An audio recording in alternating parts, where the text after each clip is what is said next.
бинандагони гиромӣ, хуш омадед ба барномаи хабарии телевизиони Осиёи Марказӣ. Дар нахуст сархати муҳим хабарҳо. Пулиси Ӯзбекистон як пуштибони ҳуқуқи башарро боздошт ва таҳқир кард. Фармондеҳи нави пулиси ошӯбнишон таъин шуд. Шӯрои уламои Тоҷикистон пайвастан ба Доишро ҳаром хонд.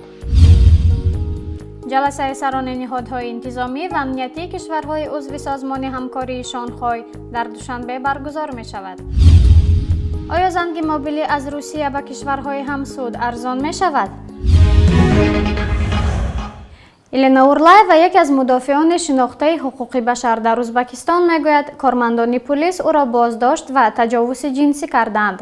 хонум Урлаева дар роённомааш навиштааст, ки ӯро 31 май дар шаҳраки Чиноз дар 60 километри ҷануби ғарби Тошканд ҳангоми боздошт карданд, ки аз пахтачинии иҷбории омӯзгорон аксбардорӣ ва бо онҳо мусоҳиба мекардааст. Урлаева мегӯяд, ки баъд аз боздошт вайро ба бахши пулис оварданд ва дар он ҷо аз вай дар бораи аксҳо пурсиданд ва флешкаи аксҳоро ҷустуҷӯ мекарданд. Сипас онҳо пизишконро даъват карданд ва либосҳояшро аз танаш берун оварданд, то дар дохили аъзои баданаш флешкаро пайдо кунанд. Надежда Атаева дар бораи боздошти Урлаева дар гуфтугӯ бо хабарнигорамон гуфт: большой глобальный правозащитной кампании. Бархурде, ки бо Елена Урлаева шудааст, худ нишондиҳандаи бад будани вазъи ҳуқуқи башар дар Ӯзбекистон аст. Чунончи қарор аст давлати Ӯзбекистон дар нишасти Кумитаи ҳуқуқи башари Созмони Милал, ки моҳи июл дар Женев баргузор шавад, аз вазъи ҳуқуқи башар дар ин кишвар гузориш диҳад. Фаъолияти Елена Урлаева дар ин замина ва матолиби интиқодие, ки вай дар бораи кори иҷборӣ дар он кишвар гирдоварӣ кардааст, мондан дар он кишвар ва идома додани фаъолиятро барои он хонум хатарнок мегардонад. Зеро ӯ коршиносе воқеиятгаро ва воқеъбин аст ва ҳаргиз аз усулаш даст намекашад. ӯ медонад, ки шароите, ки дар Ӯзбекистон шакл гирифта, танҳо аз роҳи баёни ошкорои мушкилот метавон таваҷҷӯҳи ҷомеаро ба ҳалли онҳо ҷалб кард. Елена Урлаева 58 сола аст ва дар миёни созмонҳои байналмилалии пуштибони ҳуқуқи башар обрӯву эътибори боло дорад. ӯ камобеш 20 сол боз ошкоро аз нақзи ҳуқуқи башар дар Ӯзбекистон, аз ҷумла аз кори иҷбории кӯдакон дар ҷамъоварии пахта мегӯяду менависад.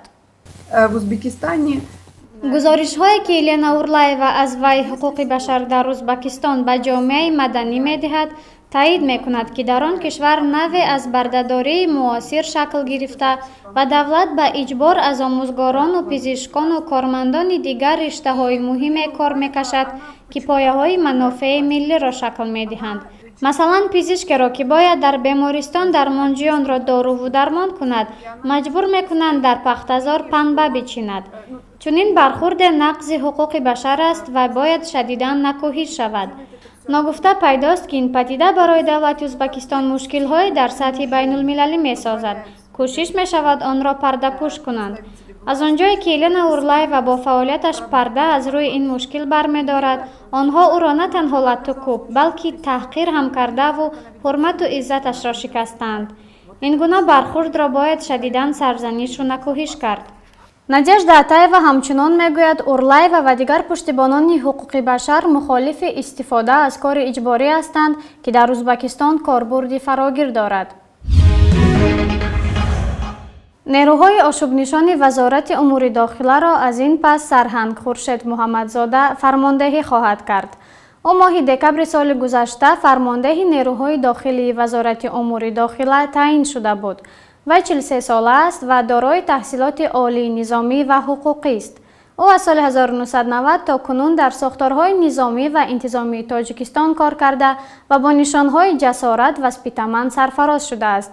Хуршед Муҳаммадзода аз моҳи декабри соли 2014 фармондеҳи раёсати нерӯҳои дохила ва аз моҳи феврали имсол бо қарори Эмомалӣ Раҳмон раис ҷумҳури Тоҷикистон узви ҳайати мушовараи Вазорати умури дохила таъин шуда буд. ӯ дар ин симат ҷойгузини Гулмурод Ҳалимов шуд, ки моҳе пеш аз кишвар фирор карду ба гурӯҳи террористии Давлати Исломӣ пайваст. зимнан бархе аз хабаргузориҳо, чунончи хабаргузории русии ТАСС ба нақл аз манобеъ дар ниҳодҳои амниятии Тоҷикистон гуфта буданд, ки Ҳалимов якчанд каси дигарро ҳам бо худ Сурия бурдааст. вале Кумитаи амнияти миллии Тоҷикистон гуфт, иттилои хабаргузории ТАСС, ки бо истинод бо манобеъ дар ин кумита гуфта, ки гӯё Ҳалимов 2 нафари дигарро низ бо худ ба Сурия бурдааст, бепояву асос аст. کمیته امنیت افزود از مسئولین این نهاد کسی در این باره به رسانه‌ها خبری نداده است. شورای علمای مرکزی اسلامی تاجیکستان با صدور فتوا پیوستن به نیروهای گروه تروریستی دولت اسلامی را حرام دانست. در فتوای شورای علما که متن آن امروز در وبگاه رسمی مرکزی اسلامی تاجیکستان منتشر شد، تاکید می شود. در اسلام اعلام خلافت بدون گذرانیدن شورا جایز نیست. هیچ کس یا گروه حق ندارد بدون دلیل‌های شرعی و برگزاری شورای مسلمانان خلافت سازد و خود را خلیفه اعلان نماید. اعلان خلافت به اجماع مسلمانان و رضایت آنها فتنه می باشد، زیرا اکثر مسلمانان دیگر را که با آن مخالفند از دایره خلافت بیرون می گذارد. این امر سبب تشکیل چند خلافت دیگری به هم مقابل می گردد که در انتها به برپا شدن عصیان و آشوب و تفرقه اندازی مسلمانان آورده می رساند. شورای علما همچنین ادعای خلافت ابوبکر بغدادی رهبر داعش را فتنه و تفرقه اندازی میان مسلمانان خواند. علمای تاجیکستان گروه دولت اسلامی را یک سازمان تندرو و افراطی دانستند که برای پیاده کردن منفعت‌های ابرقدرت‌ها با سوء استفاده از مقدسات مسلمانان تشکیل شده است. روزنامه جمهوریت نشریه رسمی حکومت تاجیکستان در یک مطلب حزب نهضت اسلامی تاجیکستان را متهم به همدستی با سازمان مصری اخوان المسلمین و دست داشتن در عمل‌های تروریستی کرده است. معاون اول رئیس حزب نهضت اسلامی تاجیکستان سید عمر حسینی در پاسخ به این اتهامات که 29 می در آن روزنامه با عنوان نهضت از تروریستان پشتیبانی دارد از نام علیشیر زیارت الله چاپ شده است گفت: اصلا حضور شما عرض شود که این دو سوال که شما کردید یک نسبت اون مقاله که در روزنامه جمهوریت به تبر از دست خواب و نظر یک مخبر است، شاید یک مخبری گمنام به نام مستعار هم شاید چاپ شده باشد. خب به هر صورت چون روزنامه دولتی که هست بنابر همین میتوان گفت که این آنچه که در این روزنامه آمدگی است یک ژورنالیست است، یگان اساس اصلا در این وجود ندارد. اینها میدانند همگی کشور و تمام ملت و مردم تاجیکستان میداند که حزب نهضت اسلامی تاجیکستان این یک حرکت خودجوش است. از خود تاجیکستان این حرکت به وجود آمدگی است، حزب نهضت اسلامی تاجیکستان، و این هم در مقابل هم اون ظلم و ستم و فشارهایی که حکومت سابق شوروی بالای مسلمانان کشور آورده بود، در مقابل اون سیاست ها این حرکت به وجود آمدگی است. زمان این حرکت به وجود آمده بود که از این کشور هیچ کس به هیچ جای ارتباط نداشت، رفت آمد نبود،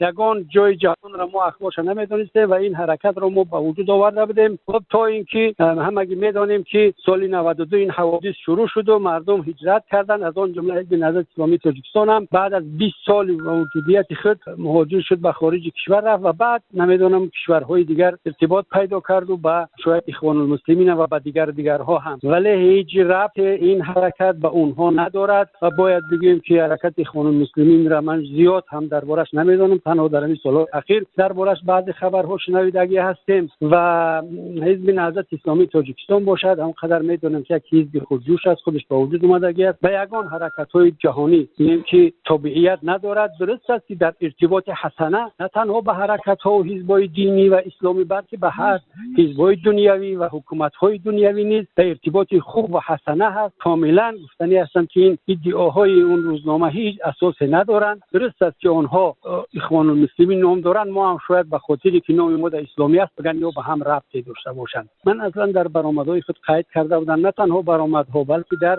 مقاله هایی که و مصاحبه هایی که با مخبرها داشتم اونجا هم تاکید کردم که این مناسبت های نادرسته که در کشور ما نسبت دین و نسبت حزب ما به راه مانده شده است و این انتخابات های تقلبی که بسیار هم یک تقلب جوش‌نشینی به وجود آمد، اینها همگی در مجموع یک سیاست بسیار هم بوقی کننده را نسبت دین و دیندارای کشور که اکثریت را تشکیل میدن با وجود آوردگی است. این سیاست ها شاید سبب اون شود که حرکت‌های تندگرا با وجود بیایند و بین جمله بعد آن که اگر این حزب نهضت اسلامی تاجیکستان یک حزب معتدلی تحملگرای ثبت نام شده هست، فعلا در اساس قانونگذاری کشور عمل میکند، اگر این را خدای نکرده ببندند، این را اگر فعالیتش را باز بدارند، دیگر گارانتی وجود ندارد به اینکه اعضایان ما گرایش پیدا کنند به حرکت‌های تندگرا یا داعش یا دیگرها. این چیز را ما هم با عنوان یک آگاهی یک خبر، یک اظهار نگرانی